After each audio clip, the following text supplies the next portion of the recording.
오늘은 성도의 삶은 복되다라는 제목으로 말씀을 나누려고 합니다.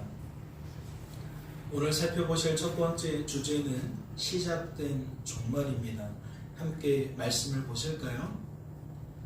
내가 보매 어린 양이 7인 중에 하나를 떼시는데, 말씀을 보니까 하나님께서는 사도 요한에게 어떠한 장면을 보여주셨습니까? 어린 양이신 우리 구주 예수 그리스도께서 7인 중에 하나를 떼시는 모습을 보여주셨습니다. 이것은 어떠한 의미라고 하였죠? 예수님께서 인을 떼시는 저 모습, 무엇을 나타낸다고 말씀드렸습니까?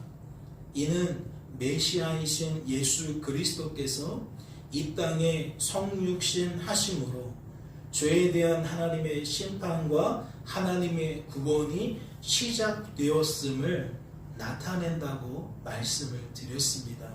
즉, 예수 그리스도의 초림을 통해 이 땅에 무엇이 시작됐다는 거죠? 종말이라는 것이 시작되었다는 거예요. 세상의 끝을 알리는, 세상의 멸망을 알리는 종말이 시작이 되었다는 것이죠. 그러니 성도된 우리들은 무엇을 기억하며 살아야겠습니까? 성도들은 종말의 때를 살아가고 있다는 것을 기억하며 살아야 될 줄로 압니다. 저와 여러분은 이미 종말의 때에 살고 있다라는 거죠. 하나님의 심판이 부어지고 있는, 하나님의 구원이 부어지고 있는 그러한 삶을 살아가고 있다는 거예요. 이해가 되셨습니까? 다시 말씀을 드릴게요. 말씀은 어린 양이 7인 중에 하나를 떼신다 라고 소개를 하고 있는데, 이것은 어떠한 의미를 나타낸다는 겁니까? 우리 구주 예수 그리스도께서 참 하나님과 참 사람으로 이 땅에 오심으로 이 땅에는 종말이 시작되었다라는 것을 나타낸다는 거예요. 종말은 무엇이다? 세상의 끝이다. 세상의 멸망이다. 즉, 죄에 대한 하나님의 심판이 시작되었다는 것이고, 죄에 대한 하나님의 구원이 시작되었다라는 거죠. 그래서 우리는 무엇을 기억해야 된다? 종말은 앞으로 시작될 일이 아니라 이미 시작된 일이라는 거예요. 우리는 지금 그러한 종말 속에서 살아가고 있다라는 거죠. 그래서 우리는 주어진 삶 속에서 무엇을 놓치면 안 돼요? 무엇을 기억해야 합니까? 죄에 대한 하나님의 심판과 하나님의 구원이 이미 이루어지고 있다는 것을 기억해야 돼요. 과거로부터 지금까지 예수님이 온 이래로 계속해서 한편에서는 하나님의 심판이 부어지고 있고, 또 한편에는 하나님의 구원이 부어지고 있다는 것을 우리는 놓쳐서는 안 된다는 거죠. 그렇다면 묻지 않을 수가 없어요. 성도된 우리들은 이러한 종말의 때를 살아가며 무엇을 기대해야 될까요? 구원받은 성도로서 종말의 그 한복판에서 우리들은 무엇을 소망하며 살아가야겠냐는 거예요. 말씀을 보실까요? 말씀을 보면 예수님이 초림하실 때에 천사가 어떠한 찬양을 합니까? 지극히 높은 곳에서는 하나님께 영광이요, 땅에서는 하나님이 기뻐하신 사람들 중에 평화로다라고 이야기를 해요. 그러면 하나님이 기뻐하시는 사람들이 누구겠어요? 당연히 성도겠죠. 하나님께 택함받은, 하나님께 구별받은 성도가 바로 하나님이 기뻐하시는 사람들일 거예요. 그러면 성도는 종말의 때에 무엇을 누린다는 의미가 될 수 있어요? 비성도와 다르게 평화를 누린다라고 여겨질 수가 있어요.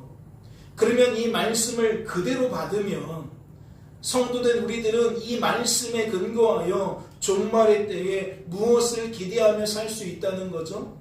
구원과 승리와 평화를 기대하며 살 수 있다는 거예요. 그런데 같은 말씀이라도, 같은 의미라도 누군가에게는 이 말씀이 어떠한 식으로 받아들여질 수 있어요? 하나님 때문에 구원을 누릴 수 있다, 승리를 누릴 수 있다, 평화를 누릴 수 있다 라고만 받는 것이 아니라 성도는 종말의 때에 오직 구원만, 오직 승리만, 오직 평화만 누려야 한다라고 받을 수도 있는 거예요. 이 차이를 아시겠습니까? 같은 말씀이에요. 그런데 이 말씀을 어떻게 해석하느냐에 따라서 구원받은 성도가 주어진 삶을 어떻게 그려갈 수 있다는 겁니까? 구원받은 성도의 삶은 비록 종말의 때라 할지라도 전혀 부정적인 것이 없다고, 전혀 악한 것이 없다고, 전혀 나쁜 것이 없다고 받아들일 수 있다는 거예요. 흔히들 이런 말을 하죠. 장밋빛 삶을 꿈꾼다. 나에겐 좋은 일만 있을 거야. 나는 원하는 대로 다 술술 잘 풀려질 거야. 어떤 성도는 이 말씀에 근거하여 성도의 삶을 장밋빛 삶으로만 그릴 수가 있다는 거예요. 그래서 여러분에게 묻고 싶은 겁니다. 여러분은 어떻게 생각하세요? 여러분은 지금 종말의 때를 살아가고 있어요. 구원받은 성도로서 오늘날까지 살아오고 계십니다. 주어진 삶 속에서 성도된 우리들이 이와 같은 기대를 가지고 살아도 괜찮을까요? 성도는 오직 구원만 있을 거라고, 오직 승리만 있을 거라고, 오직 평화만 있을 거라고 그렇게 기대해도 괜찮겠냐는 겁니다. 안타까운 말씀이지만, 죄송스러운 말씀이지만 저는 그렇게 기대해서는 안 된다고 생각해요. 여러분들도 아마 다 이해하실 거예요. 성도라고 해서 아프지 않은 게 아니에요. 성도라고 해서 돈 문제가 없는 게 아니에요. 성도라고 해서 배우자 간의 아픔이, 부모 자식 간의 다툼이 결코 없는 게 아니라는 거죠. 우리는 우리의 삶 속에서 무엇을 경험한다는 거예요? 성도의 삶이 오직 구원만 있는 것이 아님을, 오직 승리만 있는 것이 아님을, 오직 평화만 있는 것이 아님을 다 경험하고 산다는 거예요. 왜 이런 일이 벌어지는 걸까요? 종말은 초림의 때로부터 또 종말의 때까지, 그러니까 종말의 끝이 다가올수록 이러한 일들은 빈번할 것이기 때문입니다. 무슨 얘기냐? 하나님께서는 종말의 끝에는 성도와 비성도를 반드시 나눌 거예요. 심판의 대상과 구원의 대상을 반드시 구별하실 겁니다. 그래서 한편으로는 구원만 허락하실 것이고, 한편으로는 승리만 허락하실 것이고, 한편으로는 평화만 허락하실 것이고, 한편으로는 심판과 패배와 절망을, 고통을 허락하실 겁니다. 즉 양당 간에 완전히 다른 삶을 펼쳐주실 거라는 거죠. 그런데 이 일은 언제 일어나는 거예요? 예수님이 종말의 끝에 이 땅에 다시 오시는 그 재림의 때에 일어나는 거예요. 초림으로부터 그 재림의 때까지는 이러한 현상이 일어나는 게 아니에요. 성도라도 무엇을 피할 수 없어요?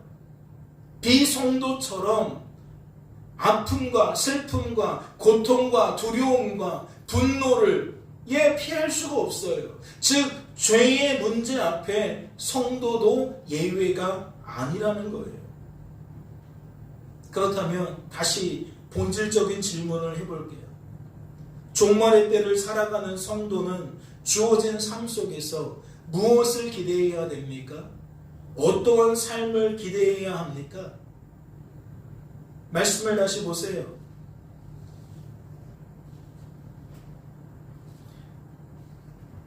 예수님께서 인을 떼시자 어떤 일이 벌어졌죠? 사도 요한은 무엇을 보게 되었습니까?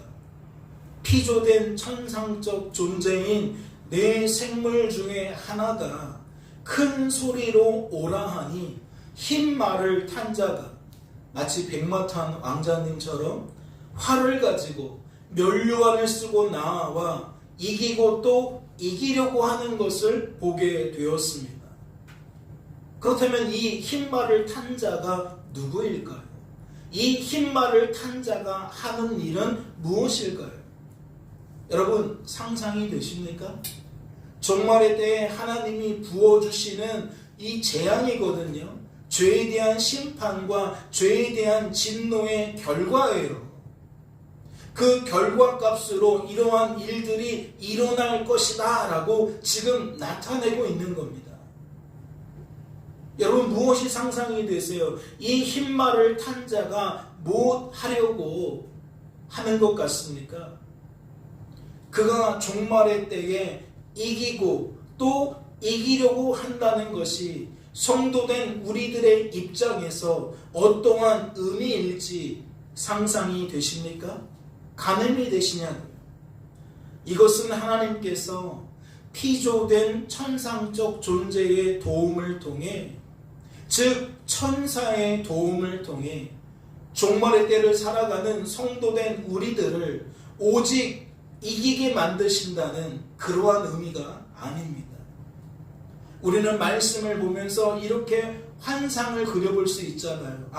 백마탄 왕자님이 오늘도 나를 지켜주시는구나. 백마탄 왕자님이 오늘도 나를 지켜주시는구나. 나는 백마탄 왕자님의 도움을 따라 어제도 행복하고 오늘도 행복하고 내일도 행복하겠구나. 날마다 나는 승리만 할 테니 나는 안전하겠구나. 이러한 장밋빛 삶을 그려볼 수 있다라는 거죠. 그런데 이 말씀은 그러한 의미가 아니라는 거예요. 하나님께서 천사를 통해 성도된 우리들을 오직 구원하신다는, 오직 승리하게 만드신다는, 오직 평화롭게 하신다는 그러한 장밋빛 이야기가 아니라는 거죠. 재앙이라는 것이 힌트예요. 죄에 대한 하나님의 심판과 하나님의 진노의 결과라는 것이 힌트예요. 다시 여쭙겠습니다. 과연 흰말을 탄 자가 이기고 또 이기려고 하는 것은 성도된 우리들에게 어떠한 의미로 다가올까요? 이것은 종말의 때에 반드시 속히 일어날 일들 중에 하나로서 범죄함으로 인해 하나님 나라에서 쫓겨나 이 땅에 떨어지게 된 피조된 천상적 존재들이, 즉 사단과 그를 따르는 무리들이 비록 잠시지만 하나님께 제한적인 힘을 받아서, 제한된 권세를 받아서 죄가 가득한 이 땅을 더욱 죄가 가득하게 만들 것이라는, 더욱 죄가 득세하게 만들 것이라는 그러한 의미입니다. 다시 말해 비록 잠시지만 악한 존재인 그들이 죄가 가득한 이 땅에서 무엇하게 될 거라는 의미라는 거죠. 승리하게 될 것이라는 의미입니다. 사단과 그를 따르는 무리들이 이 땅에서 득세하게 될 거라는 의미라는 거죠. 그렇다면 이 일은 성도된 우리들에게 어떠한 의미라고 할 수 있습니까? 하나님을 대적하는, 성도를 넘어뜨리려고 애를 쓰는 그 존재들이 힘을 갖게 되어진다? 세상을 지배하는 권세를 누리게 된다? 어떠한 일로 여겨지세요? 반가운 일로 여겨지십니까? 나의 원수가 커다란 힘을 갖게 되었다는 것이 반가운 일로 여겨지시냐고요? 그렇지 않겠죠. 이 일은 성도된 우리들에게 결코 반갑지 않은 일입니다. 왜냐하면 그들의 승리는 결국 성도된 우리들의 삶에 악영향을 줄 것이기 때문에 그래요. 생각해 보세요. 죄가 가득한 이 땅에 죄가 더욱 가득하게 될수록, 사단이 더욱 득세하게 될수록 성도된 우리들은 이 땅에서 무엇을 경험하게 되겠습니까? 우리들은 우리가 원하든 원하지 않든 그로 말미암아 다양한 핍박을 경험하게 될 거예요. 다양한 환난을 경험하게 될 거예요. 우리가 성도로서 살아가지 못하도록 다양한 미혹을, 다양한 유혹을 경험하게 될 거라고요. 세상은 점점 하나님을 잊어갈 거예요. 세상은 점점 이 땅에 목을 매며 살 거예요. 즉 육체적인 향락에 이 세상에 잠시 있다 사라져버릴 것들에 대한 애착으로 그렇게 인생을 허비하며 살게 될 거라는 거죠. 한 예로 예수님이 태어날 당시의 모습을 생각해 볼까요? 동방에서 온 박사들이 당대의 이스라엘을 통치하고 있었던 헤롯 왕을 찾아갔습니다. 그리고 왕을 찾아가서 메시아이신 이스라엘의 진정한 왕이 태어났다라는 것을 알려줘요. 그들은 왜 그렇게 했어요? 그들은 당연히 예수님이 왕궁에서 태어날 거라고 생각했기 때문이겠죠. 즉 현재의 왕이거나 그 왕의 자녀 중에 누군가가 하나님이 보내신 진정한 왕일 거라고 그들은 생각했을 거라는 거예요. 그런데 실상은 어떠했습니까? 헤롯 왕은 메시아가 아니었어요. 헤롯 왕의 자녀들도 메시아가 아니었어요. 이것을 누가 먼저 알아요? 헤롯 왕 자신이 먼저 알아요. 그러면 헤롯 왕은 두 가지 선택이 있어요. 어떠한 선택이 있죠? 진정한 예수님이 오셨구나. 버선발로 뛰쳐나가서 예수님을 맞이하는 선택이에요. 그리고 또 어떠한 선택이 있죠? 나의 정적이 태어났구나. 정적을 제거해야겠다. 나의 왕권을 위협하는 저 원수를 없애버려야겠다. 두 가지 선택이 있는 거예요. 헤롯 왕은 어떠한 선택을 했을까요? 진정한 왕이신 예수님을 영접하려고 예수님을 분주히 찾아다녔을까요? 자신의 왕권을 예수님에게 드리기 위해 예수님을 분주히 찾아다녔겠냐고요. 헤롯 왕은 그렇게 하지 않았어요. 오히려 예수님께서 자신의 왕권을 빼앗아 갈까봐 그는 예수님이 어렸을 때에 힘을 갖기 전에 없애버리려고 모략을, 술수를 꾸몄습니다. 그러면 이 대목에서 우리는 무엇을 알 수 있는 거죠? 이 땅에 메시아가 왔지만 사단이 득세한 결과가 사람의 생각을 어떠한 곳으로 이끈다는 거예요? 예수님을 영접하는, 환영하는, 맞아들이는 그 방향으로 이끄는 것이 아니라 오히려 메시아이신 예수님을 대적하는 결과로, 오히려 예수님을 해치려고 하는 결과로 나타난다는 것을 알 수 있는 거예요. 즉 사단은 우리 인생들이 하나님의 원수가 되도록 이끌어 간다는 것을 알 수가 있다는 거죠. 그렇다면 그 결과가 무엇입니까? 헤롯 왕이 예수님을 찾아 없애려고 한 결과가 무엇이냐고요. 마태복음 2장 16절을 보니까 이에 헤롯이 박사들에게 속은 줄 알고 자신이 동방 박사를 통해 예수님의 정확한 위치를 파악하려고 했지만 이 동방 박사들이 알려주지 않고 그냥 도망간 거예요. 그러니까 지금 헤롯이 그 일 때문에 심히 노하여 뭐하고 있어요? 사람을 보내어 베들레헴과 그 모든 지경 안에 있는 산의 아이를 박사들에게 자세히 알아본 그때를 기준하여 2살부터 그 아래로 다 죽이니. 그 결과가 무엇임을 알 수 있습니까? 너무나도 끔찍한 사륙이 벌어졌다는 것을 알 수 있어요. 무엇 때문인 거죠? 예수님은 없애야겠는데 예수님이 어디에 계신지 모르니까 대략적으로 베들레헴 근처에서 태어났다는 것을 확인했잖아요. 그러니까 예수님 또래의 가능성이 있는, 자신의 왕권을 위협할 만한 가능성이 있는 2살박이 아래로 사내 아이들을 다 도륙한 거예요. 다 살해한 거예요. 얼마나 비참해요. 얼마나 참담합니까? 사단이 이 땅에 득세한다는 것, 죄가 이 땅에 득세한다는 것, 이러한 일들을 자행한다는 거예요. 이러한 일들을 눈 하나 깜빡이지 않고 자행한다는 거예요.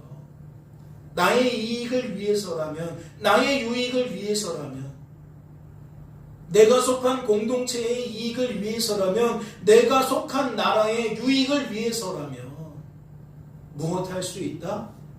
상대방을 가차없이 죽일 수 있다. 상대방에게 손해를 끼칠 수 있다. 여러분, 이러한 일들이 그렇게 희귀한 일입니까?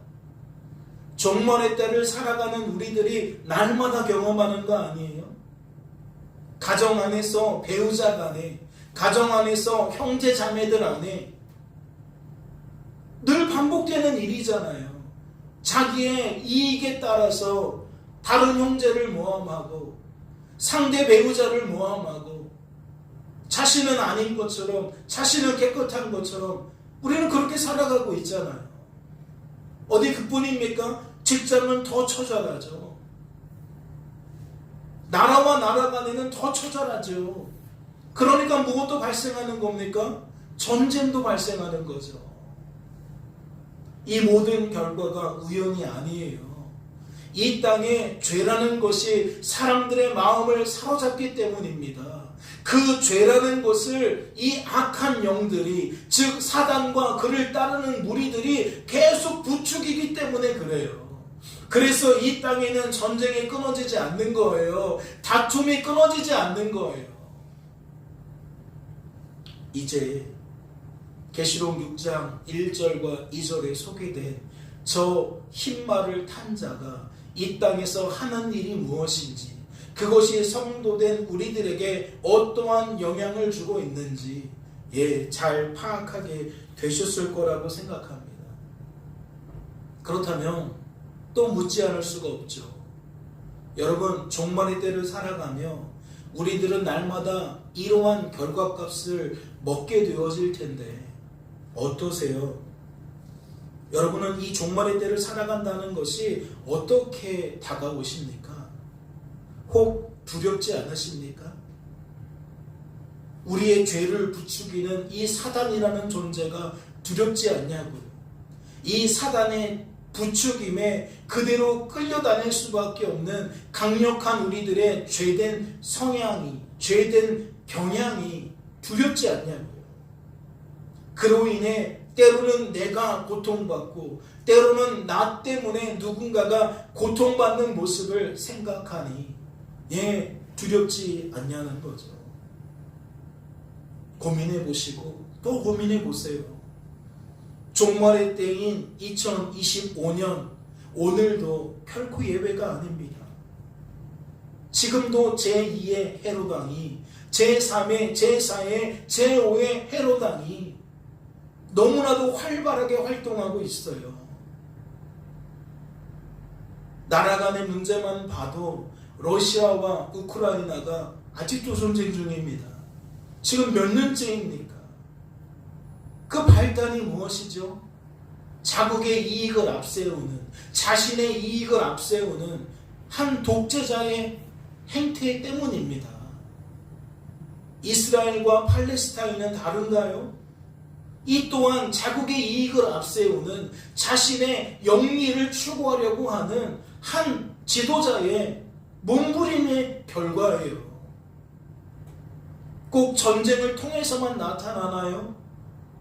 미국의 대통령이 되어진 트럼프는 어떻습니까? 북한의 수석 수장 노릇하고 있는 김정은은 어때요? 그들이 그 정권을 잡고 가장 위에서 통치한 결과가 무엇입니까? 수많은 사람들이 눈물을 흘려요. 수많은 사람들이 목숨을 빼앗깁니다. 수많은 사람들이 하루아침에 일자리를 잃고 살아갈 길이 막막해지고 있어요. 이는 다 무엇 때문이죠? 자신과 자신의 편이라고 여기는 일부 사람들의 유익을 위해서 그 유익을 저해하는 상대방을 힘을 가지고 누르는 거죠. 힘을 가지고 폭정을 일삼는 거예요. 이러한 구구적인 현상이 비단 일부분의 나라만의 문제가 아니라니까요. 2025년인 오늘 우리들의 주변을 눈을 크게 뜨고 살펴보면 나라와 나라 간에 또는 작은 공동체, 가정과 가정 안에 이러한 일들이 빈번하게 나타난다는 거예요. 하지만 저는 여러분에게 이렇게 당부하고 싶어요. 성도된 우리들은 그럼에도 불구하고 두려워할 필요가 없다. 성도된 우리들은 그럴 필요가 없다. 그 이유가 무엇일까요? 종말의 때에 아무리 죄가 득세하고 아무리 사단이 득세할지라도 하나님의 허락이 없으면 성도된 우리들에게 그들은 어떠한 해도 가할 수 없기 때문입니다. 이해가 되셨어요? 사단은 예수님이 재림할 때까지 득세할 거예요. 죄라는 것은 끊임없이 성도된 우리들을 괴롭힐 겁니다. 그런데 우리는 그것을 두려워할 필요가 없다고요. 왜요? 하나님의 허락 없이는 죄가, 사단이 결코 우리들에게 어떠한 해도 가할 수 없기 때문이라고요. 말씀을 보세요. 몸은 죽여도 영혼은 능히 죽이지 못하는 자들을 두려워하지 말고. 누구를 상정하는 거예요? 죄를 상정하는 거죠. 죄된 본성을 상정하는 거죠. 또 사단을 상정하는 거예요. 그런 것들을 두려워하지 말라는 거예요. 여기에는 무엇도 포함되는 거예요? 그런 것들에게 속절없이 끌려다닐 수밖에 없는 악하고 약하고 무능한 나라는 존재도 두려워하지 말라는 거예요. 나라는 존재, 비참한 나라는 존재, 타인에 비하여 이것도 떨어지고 저것도 떨어지고 이것도 없고 저것도 없고 그러한 나 자신을 두려워하지 말라는 거예요. 왜요? 무엇을 두려워하는 건데요? 오직 몸과 영혼을 능히 지옥에 면하실 수 있는 일을 두려워하라. 여기서 말하는 존재가 무엇인데요? 하나님이신 거예요. 우리와 함께하고 계시는 하나님이신 거예요. 하나님을 두려워하라는 거예요. 하나님이 아닌 것을 두려워하지 말고 하나님을 두려워하라는 거예요. 일상을 살아가면서 우리 왜 절망하죠? 왜 공포에 사로잡힙니까? 결국은 사람 때문이 아니에요. 환경 때문이 아닙니까? 물질 때문이 아니고 사람 때문이 아니에요. 건강 때문일 수도 있고 사람과의 관계 때문일 수도 있고 내 뜻대로 되어지지 않아서일 수도 있고 그러면서 내 자신이 비참하게 여겨지고 다 어디에 속한 거예요? 하나님과 속한 것이 아니라 하나님이 아닌 것에 속한 것들이에요. 우리는 그래서 일상 속에서 늘 그런 것들의 쳇바퀴 속에서 살아간다고요. 그런데 말씀은 이야기를 하는 거예요. 그런 것들에 두려워하지 말고 하나님을 두려워해라. 그러면서 이어지는 말을 보니까 참새 2마리가 한 아사리온에 팔리지 않느냐. 그러나 너희 아버지께서 허락하지 아니하시면 그 하나도 땅에 떨어지지 아니하리라 라고 되어 있어요. 우리는 가정 형편의 일에서 내가 이러한 기술이 없어서 이러한 능력이 없어서 어쩌고 저쩌고 하면서 두려워하는데 그래서 꼭 나는 세상에서 비참한 존재인 것 같고 망할 것 같고 아무것도 못할 것 같은데 말씀은 뒤집고 말한다고요. 아니 하나님이 허락하지 않으면 아무 일도 일어나지 않아. 바꾸어 말하면 뭐 하라는 거예요? 하나님이 계시니까 안심하라는 거예요. 하나님께서 우리를 지켜주고 계신다는 거예요. 그 내용이 이어지는 말씀에 더 구체적으로 나오죠. 너희에게는 머리털까지 다 사신 바 되었나니. 우리가 가정 형편이 불우하다는 거 하나님 알고 계세요. 우리가 남들에 비해 능력이 초라하다는 거 하나님이 다 알고 계세요. 우리의 성격에 모난 거, 우리의 성품에 모난 거, 우리의 말주변 없는 거, 우리가 죄라는 것에 아주 비참할 정도로 끌려다닌다는 거 하나님이 다 알고 계신다고요. 하나님은 우리가 어떠한 존재인지 어떠한 삶을 살아가고 있는지 우리를 다 알고 계신다고요. 그런데 결론이 뭐예요? 두려워하지 말라는 거예요. 두려워하지 말라는 거예요. 우리를 잘 아시는 그 하나님께서 우리를 지켜주실 거라는 거죠. 우리를 붙들어 주실 거라는 거예요.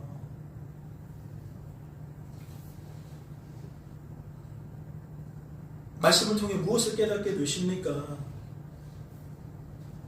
비록 종말의 때를 살아가고 있지만 성도된 우리들에게 주어진 삶은 어떠한 결과라는 것을 깨닫게 되세요. 아, 그냥 되어진 거구나 인 거예요. 아, 이것도 사단의 술수구나 인 거예요. 아, 이것도 우리의 죄와 죄된 본성에 인한 것이구나가 전부입니까? 그렇지 않아요. 그러한 것들이 얽히고 설켜서 뒤죽박죽으로 우리의 삶을 혼란스럽게 만든다 할지라도, 하나님을 더욱 멀어지게 만든다 할지라도 결국 우리들의 삶은 하나님의 뜻을 따라 하나님이 철저하게 이끄시고 철저하게 보호하시는 복된 삶이라는 거잖아요. 다시 말해 구원받은 성도의 삶은 누구 손안에 있다는 거예요? 하나님의 손안에 있다는 거예요. 하나님의 뜻 안에서만 이루어진다는 거예요. 하나님의 뜻이 아니면 우리 망하지 않아요. 하나님의 뜻이 아니면 우리 고통당하지도 않아요. 우리가 이 땅에서 경험하는 어떠한 실패, 어떠한 고통, 우리는 그 안에서 무엇을 발견해야 돼요? 이것을 허락하신 하나님을 발견해야 돼요. 이것을 통해 하나님의 뜻을 이루시려는 하나님을 발견해야 된다고요. 우리가 늘 비참해지는 까닭이 무엇입니까? 고통 중에 하나님은 발견하지 못하고 사람과 환경만 발견하기 때문이 아니에요? 나만 보고 나를 괴롭힌 상대방만 보고 내 형편이 이래서 그렇구나, 상대방의 형편이 이래서 그러구나, 우리나라의 형편이 이래서 그런 거구나, 우리가 다 그런 거에 빠져드는 거 아니에요. 그런데 하나님은 성도에게 어떠한 시선을 갖기를 바라신다고요? 우리의 시선이 하나님을 향할 수 있도록, 하나님께서 하나님의 뜻을 반드시 이루신다는 하나님의 하나님 되심을 발견할 수 있도록, 그래서 성도가 자신의 삶을 복되게 여길 수 있도록 하나님은 원하신다는 거예요. 바라신다는 거예요. 그리고 그 일을 행하신다는 거예요. 그게 마태복음 10장의 요지라는 거죠. 이 모습을 예수님 당시의 모습 속에서도 발견할 수가 있습니다. 말씀을 보세요. 그들은 꿈에 헤로데게로 돌아가지 말라 지시함을 받아 다른 길로 고국이 돌아가니라. 그들이 떠난 후에 주의 사자가 요셉에게 현몽하여 이르되 헤롯이 아기를 찾아 죽이려 하니 일어나 아기와 그의 어머니를 데리고 애굽으로 피하여 내가 내게 이르기까지 거기 있으라 하시니. 말씀을 통해 무엇을 알 수 있죠? 우선 하나님께서 동방박사의 걸음을 친히 인도해 주셨다는 것을 알 수 있어요. 아까 이야기 드렸잖아요. 헤롯 왕은 어떠한 술수를 부렸어요? 어떠한 모략을 꾸몄습니까? 자신에게 찾아와서 메시아이신 이스라엘의 진정한 왕이 태어났다는 것을 알려준 그 동방 박사들에게 나도 그를 경배해야 되니 너희들이 정확한 위치를 파악하면 나에게 그 소식을 알려줘라. 뭐 하려고 그러는 거예요? 정확한 위치를 알면 군대를 동원해서 예수님을 제거하려고 그런 거예요.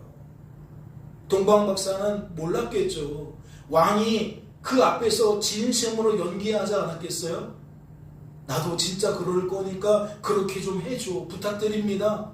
그럼 동방 박사는 까맣게 모르죠. 그리고 돌아가는 길에 왕궁에 들려서 제가 베들레헴에서 예수님을 만났습니다. 어느 집이 가시면 예수님을 만날 수 있습니다. 그냥 알려줬을 거예요. 그런데 말씀을 보니까 뭐예요? 하나님께서 차단하셨어요. 동방 박사가 알려주지 못하도록 헤롯 왕궁에 들리지 않고 바로 집으로 돌아갈 수 있도록 인도해 주셨다고요. 그뿐만 아니죠. 또 무엇을 알 수 있죠? 하나님께서 요셉의 걸음을 인도해 주셨음도 알 수 있어요. 장차 어떠한 일들이 벌어질 거예요. 동방 박사가 그냥 가면 헤롯 왕이 군대를 보내서 베들레헴과 베들레헴 주변에 있는 2살박이 아래에 그 모든 사내 아이들을 죽일 것을 아신 거예요. 그러니까 하나님께서 요셉에게 현몽하셔서 뭐라고 하신 거예요? 속히 베들레헴을 떠나라는 거예요. 멀리 애굽으로 피해 있으라는 거예요. 이게 하나님의 기적이에요. 이게 하나님의 다스림이고 이게 하나님의 통치예요. 하나님의 뜻은 하나님의 뜻이 반드시 이루어지도록 만드신다니까요. 사단은 헤롯 왕을 통해 하나님의 뜻이 이루어지지 못하도록 방해하려 했어요. 즉 메시아이신 예수님이 헤롯 왕에게 살해되도록 만들려고 했다고요. 그런데 하나님은 하나님의 뜻을 이루시잖아요. 아무리 사단이 무엇 하려고 한다 해도 안 된다는 거예요. 하나님이 허락하는 일들만 우리의 삶에 이루어진다는 거죠. 그러니까 이 예수님 당시의 사건이 무엇과 조금 더 다르지 않아요? 조금 전에 우리들이 살펴보았던 마태복음 10장 이 말씀과 조금 더 다르지 않아요.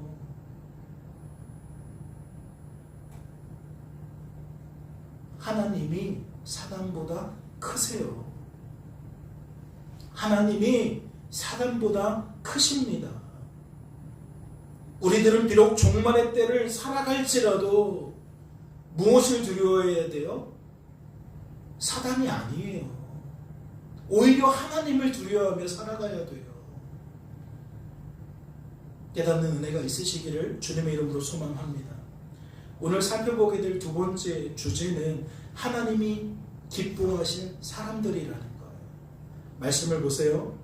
왕이 모든 대제사장과 백성의 서기관들을 모아 그리스도가 어디서 나겠느냐 물으니 이르되 유대 베들레헴이오니 이는 선지자로 이렇게 기록된 바 또 유대 땅 베들레헴아 너는 유대 고을 중에서 가장 작지 아니하도다. 내게서 한 다스리는 자가 나와서 내 백성 이스라엘의 목자가 되리라 하였음이니이다.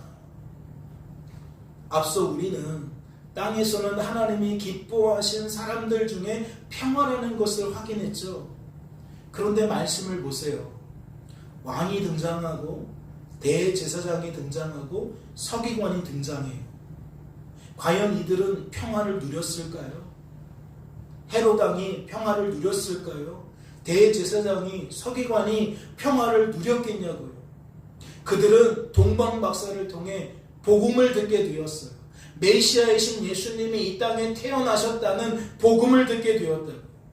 이스라엘의 진정한 왕이 이 땅에 태어났다는 그 복음을 듣게 되었다고. 뿐만 아니죠. 그들은 선지자 미가의 글을 통해서도 그 복음을 확인했어요. 아, 유대 땅 베들레헴에서 메시아가 태어나겠구나 라는 것을 그들은 확인했다고요. 그런데 말씀을 보면 이것이 저들에게 기쁨이 되었나요? 복음은 기쁜 소식이잖아요. 저들에게 들려진 그 복음이 그들로 하여금 기쁨을 누리도록 만들었나요? 안 그랬어요. 안 그랬다고요. 말 그대로 저들에게 있어 복음이란 그냥 지식에 불과했다는 거죠. 저들에게 기쁨을 주지 못하는 단순한 정보에 불과했다는 거예요. 그렇다면 이 시대에 예수 그리스도의 초림을 통해 평화를 누리게 된 자는 누굴까요? 기쁨을 누리게 된 자는 누구겠냐고요? 말씀을 보세요. 여섯째 달에 천사 가브리엘이 하나님의 보내심을 받아 갈릴리 나사렛이라는 동네에 가서 다윗의 자손 요셉이라 하는 사람과 약혼한 처녀에게 이르니 그 처녀의 이름은 마리아라. 그에게 들어가 이르되 은혜를 받은 자여 평안할지어다. 주께서 너와 함께 하시도다. 말씀은 지금 하나님께서 처녀인 마리아에게 너는 임신하게 될 거라는, 예수님을 임신하게 될 거라는 예언의 말씀을 들려주시는 모습입니다. 그 내용을 잘 들여다보세요. 은혜를 받은 자여 평안할지어다. 주께서 너와 함께 하시니라. 이는 무엇을 나타내는 거죠? 마리아는 평안을 누릴 수 있었다는 거예요. 예수님이 이 땅에 오신 그 사건을 통해, 즉 복음을 통해 이 마리아라는 여인은 평안을 누릴 수 있었다는 거죠. 왕하고 달랐다는 거예요. 대제사장과 서기관들과 달랐다는 거죠. 그들에게 있어 복음은 그냥 정보였지만 이 여인에게는 그 복음이 마음속 깊은 곳에서 누려지는 진정한 평안이었다는 것이고 진정한 기쁨이었다는 거예요.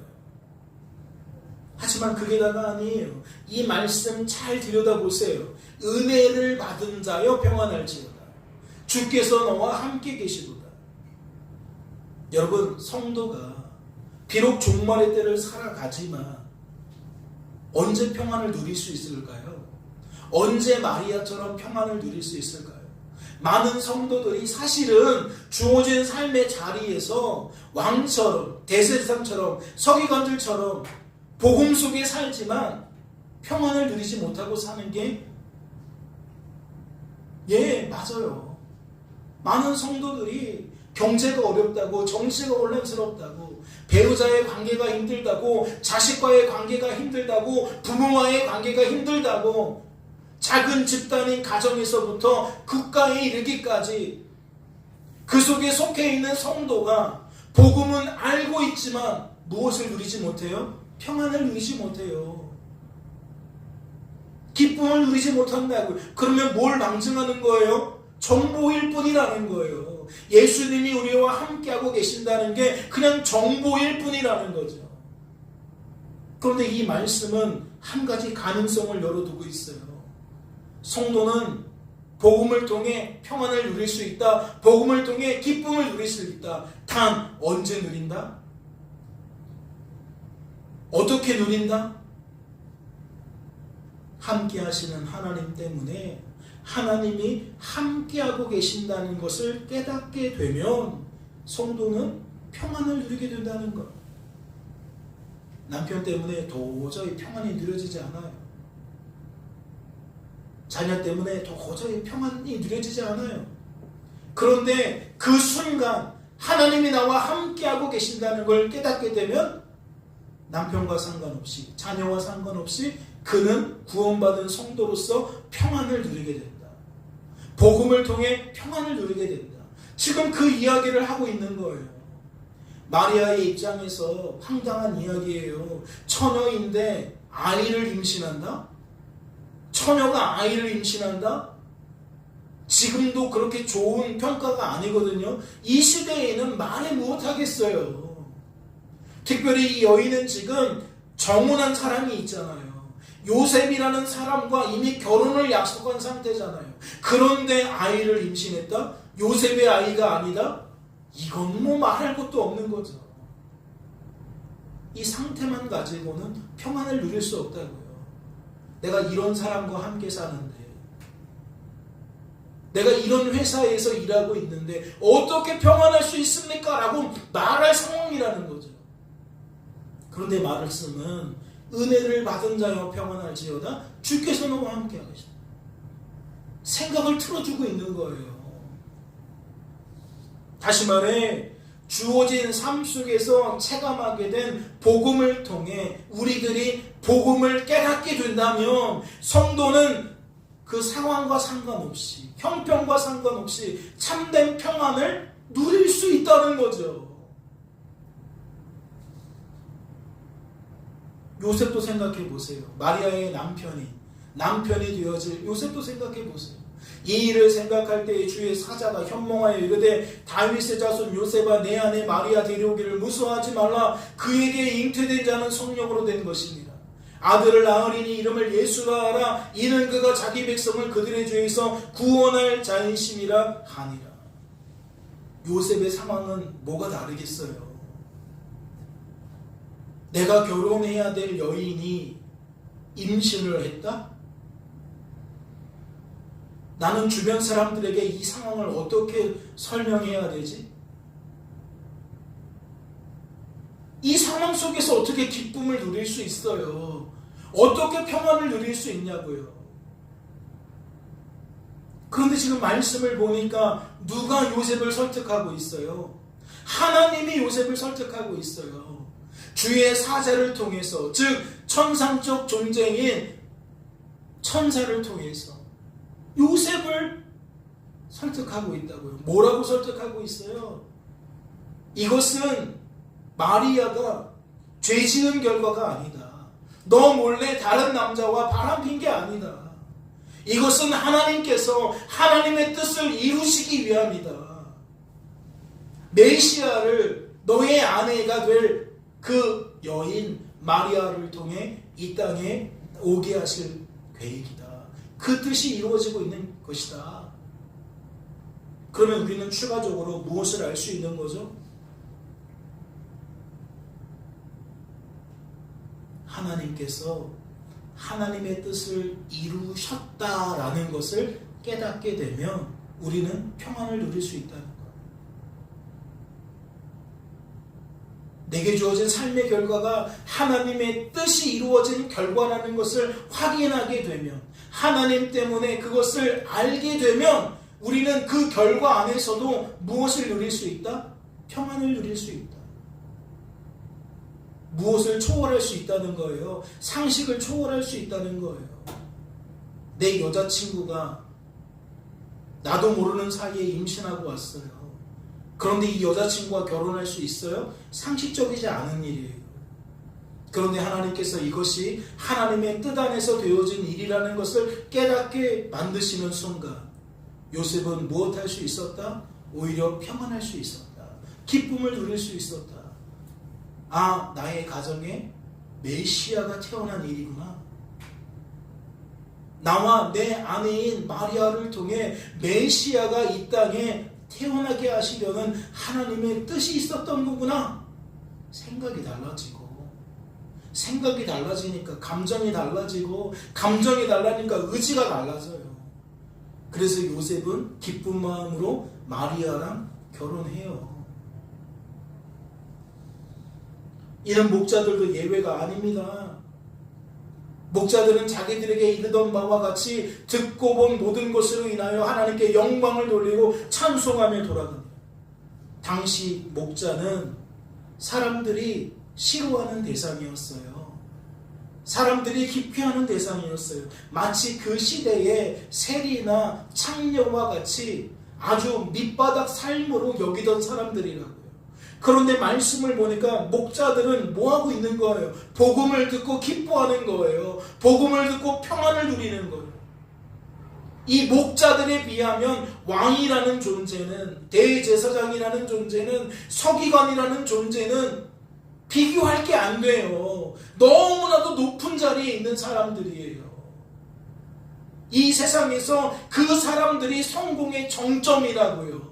사람들이 꿈꾸는 그 정점의 모습이라고요. 그런데 정작 그들은 복음을 듣고 복음 때문에 기뻐하지도 못하고 평안을 누리지도 못하는데, 하나님은 지금 가장 비참한 존재로 여겨지는 목자들이 오히려 기뻐하고 평안을 누리게 만들고 계신 거예요. 성도들, 우리들은 무엇을 깨달아야 되나요?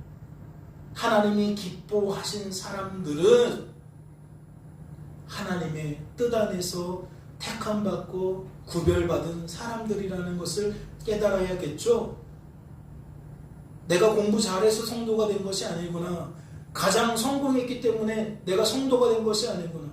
사실 이러한 것들은 그렇게 중요한 게 아니구나 라는 것을 깨달아야 될 거예요. 이 세상에서 가장 큰 부자 되는 것보다 성도가 되는 것이 더 가치 있는 것이구나 라고 인생관, 세계관이 바뀌어져야 된다고요. 즉 이것은 인생을 주관하시고 인생을 구원하시는 하나님의 뜻대로 되어진 결과라는 것을 말씀을 통해 확인하고 내 삶에 적용할 수 있어야 한다는 거죠. 생각해 보세요. 예수님 왜 베들레헴에 태어났을까요?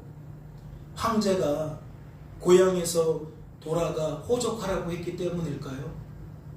요셉의 고향이 마침 베들레헴이었기 때문일까요? 예, 일리가 있어요. 그래서 많은 사람들이 이런 식으로 주어진 삶을 바라보고 받아들입니다. 이것 때문이야 저것 때문이야 라고 그렇게 짜맞추면서 결론을 내요. 그런데 말씀은 충격적이게도 이렇게 얘기합니다. 베들레헴아, 베들레헴 에브라다야, 너는 유대 족속 중에 작을지라도 이스라엘을 다스릴 자가 내게서 내게로 나올 것이라. 지금 미가서를 통해 예언되어진 이 말씀은 베들레헴이 고향이었던 요셉이 태어나기도 전에 선포된 말씀이고, 로마가 황제로 있었던 그 시대에 훨씬 전에 있었던 일이에요. 그러니까 우리는 근시안적으로 딱 그 시대만 보면 황제 때문이구나, 베들레헴의 고향이, 요셉의 고향이 베들레헴이라서 그런 거구나 라고 생각할 수 있지만, 우리는 주어진 삶의 의미를 그렇게 받아들일 수 있지만, 말씀을 보니까 전혀 그런 게 아닌 거예요. 이미 훨씬 전에 하나님이 계획하신 일이었다는 거죠. 하나님의 뜻이었다는 거예요. 그래서 저는 여러분에게 마지막으로 이렇게 묻지 않을 수가 없는 거예요. 사랑하는 성도 여러분, 우리들에게 주어진 삶을 어떻게 받아들여야 될까요? 여전히 이 세상 풍조를 따라 비성도들처럼 주어진 삶을 바라보고 받아들여야 될까요? 여전히 인생을 나하기 나름으로 여기며 내가 사는 것으로 여기며 그 틀 속에서 바라보고 그 틀 속에서 받아들여야 되겠냐고요. 교회 다니지 않는 많은 사람들이 어떻게 가르치죠? 학교에서 어떻게 가르칩니까? 여러분에게 어떻게 조언해 주죠? 인생은 나하기 나름이라고 조언해 줘요. 인생은 내가 사는 거라고 조언해 준다고요. 하나님을 의지하는 방향으로 이끌어가는 게 아니라 나 자신을 의지하도록 만들어요. 사람을 더욱 의지하도록 만든다고요. 왜요? 그들은 그러한 인생관을 갖고 있으니까, 그러한 세계관을 갖고 있으니까. 그러나 오늘 말씀을 잘 들으셨다면 성도는 그 인생관에서 벗어나야 돼요. 그러한 세계관에서 벗어나야 돼요. 아니다, 인생은 하나님 하시기 나름이다. 인생은 그리스도께서 사시는 삶이다 라고 우리는 삶을 재해석할 수 있어야 한다는 거죠.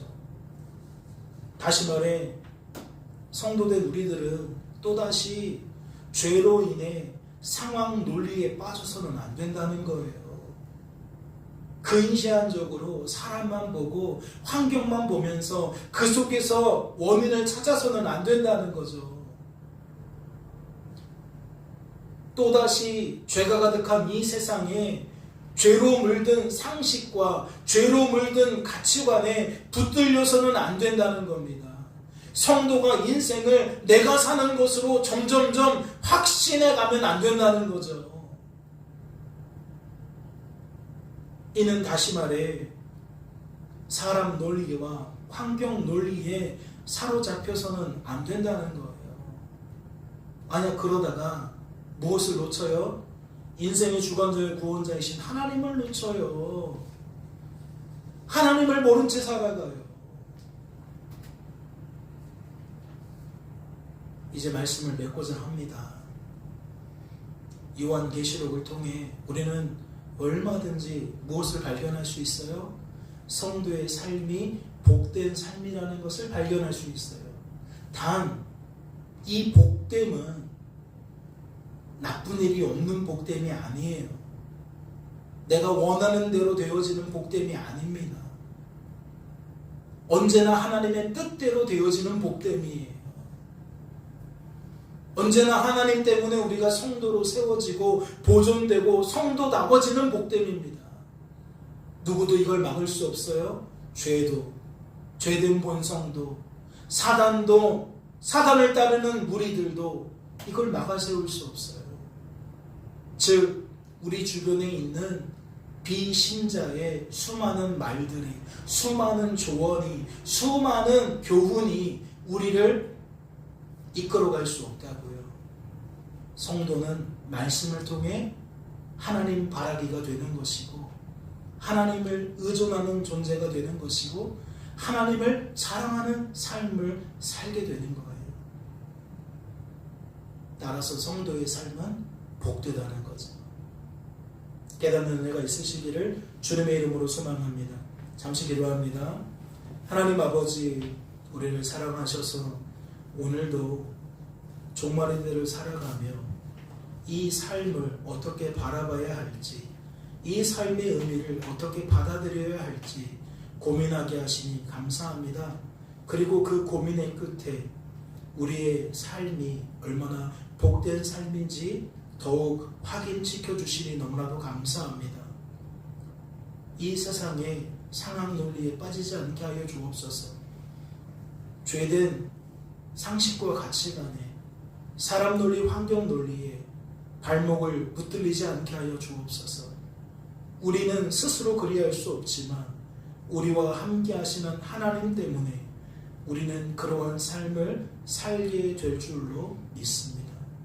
새롭게 주어진 이 한 주간의 삶 속에서도 그와 같은 하나님의 도우심을 힘입고 더욱 성도로 세워지고 보존되고 성도다워지는 그 크신 은혜를 힘입게 하옵소서.